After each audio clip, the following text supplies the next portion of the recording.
Hello दोस्तों, आपका बहुत बहुत स्वागत है हमारे इस यूट्यूब चैनल पर।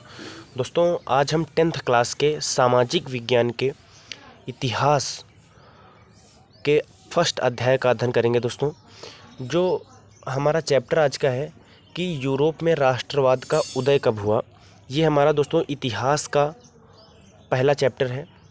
दोस्तों, जैसा आपकी जानते होंगे कि सामाजिक विज्ञान में 4 पार्ट होते हैं: इतिहास, भूगोल, नागरिक शास्त्र, अर्थशास्त्र।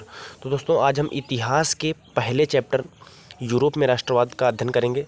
दोस्तों, जैसा कि आप जानते हैं कि सामाजिक विज्ञान बोर्ड एग्ज़ाम की दृष्टि से बहुत ही इम्पॉर्टेंट चैप्टर है, बहुत ही इम्पॉर्टेंट सब्जेक्ट होता है दोस्तों। तो इसको आपको बहुत ही अच्छे से समझ लेना है। दोस्तों, आज हम इसके परिचय के बारे में बात करेंगे। दोस्तों, ये जो हमारा पहला चैप्टर है यूरोप में राष्ट्रवाद का उदय, इसके दोस्तों परिचय का हम अध्ययन करेंगे। इसके अगले पार्ट में दोस्तों इसके पूरे चैप्टर का जो इम्पॉर्टेंट भाग होते हैं उनके बारे में अध्ययन करेंगे। तो आज हम केवल इंट्रोडक्शन ही जानेंगे कि यूरोप के राष्ट्रवाद में क्या क्या है, कैसे हुआ, और इस सभी के बारे में आपको बहुत ही अच्छे से डिटेल में बताएंगे। तो हमारे साथ बने रहिए और प्रत्येक चैप्टर का वीडियो देखते रहिए। हम आपकी सोशल साइंस की पूरे चैप्टर की वीडियो बना देंगे। दोस्तों, बस आपको इसमें कमेंट और अच्छे से आपको जुड़े रहना है बस दोस्तों के साथ। तो आज स्टार्ट करते हैं दोस्तों। हमारा पहला चैप्टर जो है कि यूरोप में राष्ट्रवाद का उदय। तो पहले आप दोस्तों इसका अर्थ समझ लीजिए कि यूरोप में राष्ट्रवाद का उदय का अर्थ क्या है। दोस्तों, यहाँ पर उदय का अर्थ है कि निर्माण, राष्ट्रवाद का निर्माण। दोस्तों, जो राष्ट्रवाद का हमारा अर्थ होता है, दोस्तों राष्ट्रवाद का अर्थ होता है कि वह भावना अथवा विचारधारा जिसके माध्यम से जनता में राजनैतिक, सामाजिक व आर्थिक एकीकरण हो सके। दोस्तों, राष्ट्रवाद का अर्थ होता है कि किसी भी प्रकार से जितने भी हमारे राष्ट्रवादी हैं, जितने भी हमारे देश के नागरिक हैं, उनको एकीकृत, सम्मिलित करना ही राष्ट्रवाद है। तो दोस्तों, राष्ट्रवाद के अर्थ का जो हमारा मतलब निकलता है कि संपूर्ण जनता को एकीकृत करना, इकट्ठा करना ही राष्ट्रवाद है।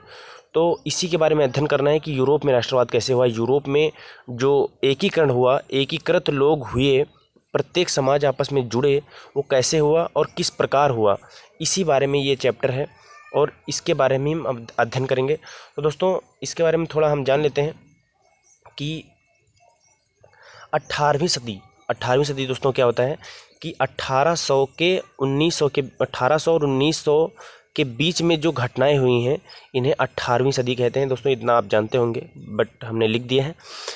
18वीं सदी में कई देश जैसे जर्मनी, इटली तथा स्विट्ज़रलैंड आदि उस रूप में नहीं थे जैसा कि हम आज उन्हें देखते हैं। इसका दोस्तों अर्थ है कि जैसा कि आज हम जानते हैं कि प्रत्येक देश का अपना एक इतिहास है, अपना एक रूल होते हैं, ऐसा पहले नहीं था दोस्तों।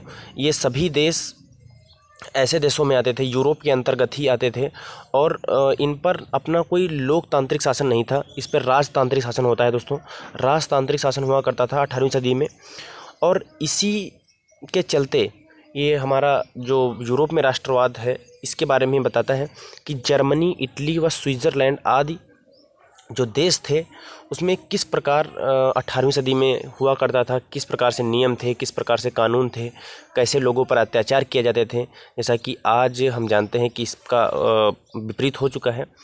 लेकिन पहले क्या था, तो दोस्तों समझ लीजिए कि यूरोप के विभिन्न क्षेत्रों पर, जो जैसे कि जर्मनी, इटली, स्विट्ज़रलैंड है, जैसे कि दोस्तों यूरोप के विभिन्न क्षेत्रों पर विभिन्न प्रकार के वंशानुगत साम्राज्यों का राज हुआ करता था। दोस्तों, पहले क्या था कि बहुत प्रकार के वंशानुगत, जैसे मुगल वंश, ये अनेक प्रकार के वंश हुआ करते थे।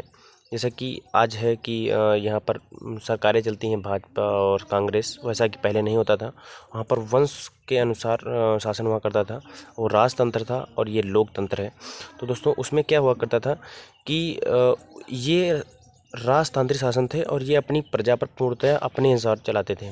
तो जैसा कि आप जानते हैं कि लोकतांत्रिक शासन में ऐसा नहीं होता है। प्रत्येक इंसान, प्रत्येक लोग अपने अपने अनुसार अपना काम कर सकते हैं, स्वतंत्र होते हैं प्रत्येक काम करने के लिए। वैसा पहले नहीं था कि वो लोग जो होता था कि राजा के अनुसार कार्य करते थे। वो जो वंशानुगत साम्राज्य थे, राज हुआ करता था, वो अपने अनुसार जनता को अपने हिसाब से चलाते थे। जैसा कि आज है कि लोग अपने हिसाब से स्वतंत्र हैं, जो चाहे वो कर सकते हैं। लेकिन पहले ऐसा नहीं होता था। तो दोस्तों इसके बाद है कि जो चैप्टर के इम्पॉर्टेंट टॉपिक हैं जिस पे हम अध्ययन करेंगे इसके बारे में, तो वो हमारे टॉपिक हैं कि फ्रांस की क्रांति व उसके कारण। दोस्तों ये सब हमारे हेडिंग मान लीजिए, जो इम्पोर्टेंट होता है ये 5-6 नंबर का पूछा जाता है आपके बोर्ड एग्ज़ाम में। तो ये हमारे पार्ट हो जाएंगे, जैसे हम अगले पार्ट में बताएंगे कि फ्रांसीसी क्रांति कैसे हुई, उसके कारण क्या थे, और बाद में होता है कि यूरोप में राष्ट्रवाद का निर्माण कैसे हुआ, कुलीन व मध्यम वर्ग के बारे में बताइए, जर्मनी और इटली का निर्माण कैसे हुआ, इसमें घटनाएं होती थी, कैसे घटनाएं हुई उसके बारे में बताएंगे। मारी और जर्मेनिया कौन थे। दोस्तों ये हम पार्ट बना देंगे कि पहला पार्ट, दूसरा पार्ट, तीसरा पार्ट, चौथा पार्ट, पाँचवा पार्ट, और सभी में आपको डिटेल में जानकारी दे देंगे। और दोस्तों इस चैप्टर के अंतर्गत बस इतना ही पढ़ना है कि ये जो 5 हमने टॉपिक लिखे हुए हैं ये इंपॉर्टेंट है और इन्हीं को आपको तैयार करना है। अच्छे से तैयार कर लीजिएगा, हम पार्ट बना देंगे और आपको देखना है, प्लेलिस्ट में डाल देंगे और डिस्क्रिप्शन में भी दे देंगे दोस्तों। इसके बाद दोस्तों जो हमारा इम्पॉर्टेंट घटनाक्रम है कि कैसे क्या हुआ है, तो देख लीजिए कि घटनाक्रम का जो थे हमारे कि 1769 में नेपोलियन बोनापार्ट का जन्म हुआ था। आप जानते होंगे कि इसका बहुत बड़ा योगदान रहा है इस यूरोप में राष्ट्रवाद के उदय में। इसके बाद दोस्तों जो हमारा 1789 ईस्वी में फ्रांसीसी क्रांति का आरंभ हुआ था। 1792 ईस्वी में फ्रांसीसी क्रांति के तानाशाही शासन पर हमला हुआ था। इसके बाद दोस्तों 1797 ईस्वी में नेपोलियन व इटली पर आक्रमण हुआ था। और दोस्तों 1814 से 1815 के बीच वियना संधि हुई थी, जैसा कि आप जानते होंगे कि वियना शांति संधि भी कह सकते हैं। नेपोलियन का पतन हुआ था, वाटरलू का युद्ध हुआ था। इसके बाद 1848 में फ्रांस की क्रांति हुई थी।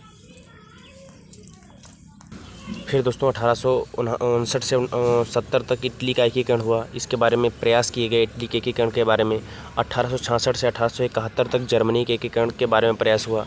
तो दोस्तों आप इनको, मैंने केवल आपको एक इंट्रोडक्शन दिया है इस चैप्टर के बारे में, क्या क्या अध्ययन करना है, कैसे करना है और क्या क्या घटनाएं हुई हैं। इनको आप घटनाक्रम जो मैंने दिया है आपको, सन दिए हैं, इनको आप अच्छे से कॉपी में नोट कर लीजिएगा और अच्छे से तैयार कर लीजिएगा। इसके बारे में ही बात करेंगे और इसमें सोशल साइंस में सन बहुत मायने रखता है दोस्तों।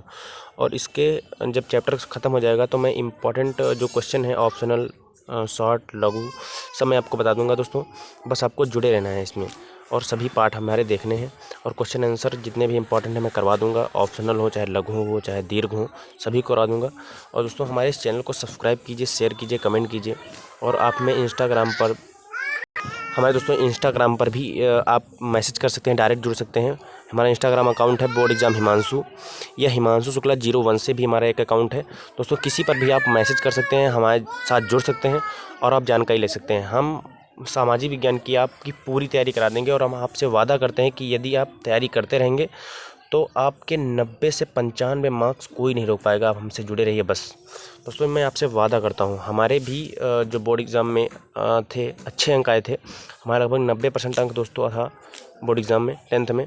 दोस्तों मैं आपको भी अच्छी तैयारी करा सकते हैं, बस आप जुड़े रहिए और शेयर करिए, सब्सक्राइब करिए हमारे चैनल को, दोस्तों के साथ शेयर करिए। मैं सामाजिक विज्ञान की पूरी तैयारी कराऊँगा, ये आपसे वादा है दोस्तों। धन्यवाद, आज का वीडियो इतना ही दोस्तों।